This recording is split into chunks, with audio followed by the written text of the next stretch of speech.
Assalamualaikum warahmatullahi wabarakatuh. Perkenalkan, nama saya Reza Rahman. Saya dari Prodi Pendidikan Agama Islam. Di video ini merupakan lanjutan dari video sebelumnya.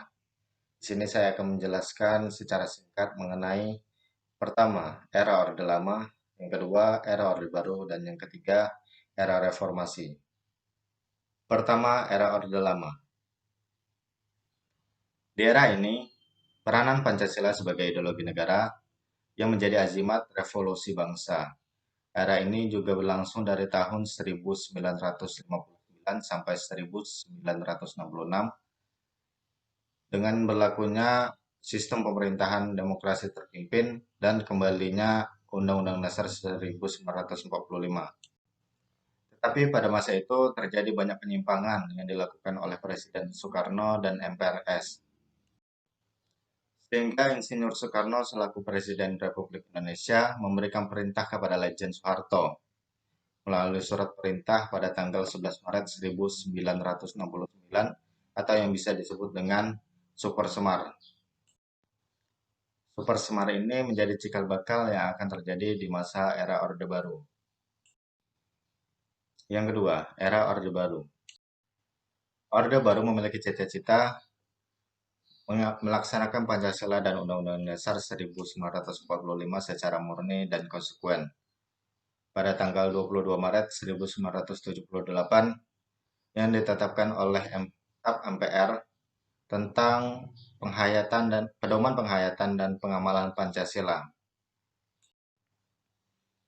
Pedoman penghayatan dan pengamalan Pancasila merupakan hasil dari tafsir tunggal di era Orde Baru terhadap Pancasila.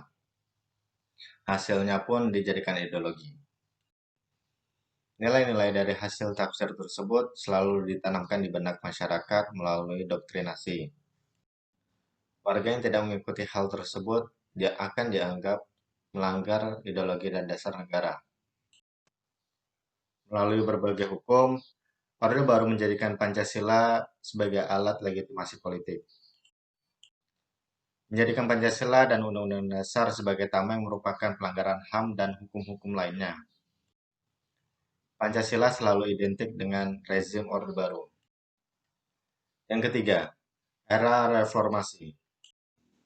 Di era ini merupakan puncak dari rezim Orde Baru yang melahirkan gerakan reformasi di segala bidang politik, ekonomi, dan hukum. Era reformasi ini muncul karena adanya fobia terhadap Pancasila. Jadi segala yang bersangkutan dengan Pancasila seolah harus dihindari karena akan mempresentasikan Orde Baru. Kesalahan-kesalahan di era Orde Baru dilimpahkan kepada Pancasila. Adanya fobia tersebut menimbulkan berbagai konflik yang mengancam desintegrasi bangsa di awal era reformasi. Contohnya antara lain konflik Ambon, Sambas, dan Sampit. Diskursus tentang Pancasila menghangat dan meluas mulai tahun 2006. Pada tahun 2008 sampai 2009, secara intensif melakukan diskusi-diskusi untuk merevitalisasi dan sosialisasi nilai-nilai Pancasila. Pada tahun 2009, Dirjen Dikti membentuk sebuah tim pengkajian Pancasila di perguruan tinggi. Pancasila disajikan sebagai mata kuliah untuk pengembangan kepribadian. MPR Republik Indonesia melakukan kegiatan sosialisasi yang disebut dengan 4 pilar kebangsaan yang terdiri dari Pancasila, Undang-Undang Dasar 1945, NKRI atau Negara Republik Indonesia, dan Bhinneka Tunggal Ika. Sosialisasi dan pengamalan kembali nilai-nilai Pancasila perlahan dan pasti untuk meredakan kejadian di awal era reformasi.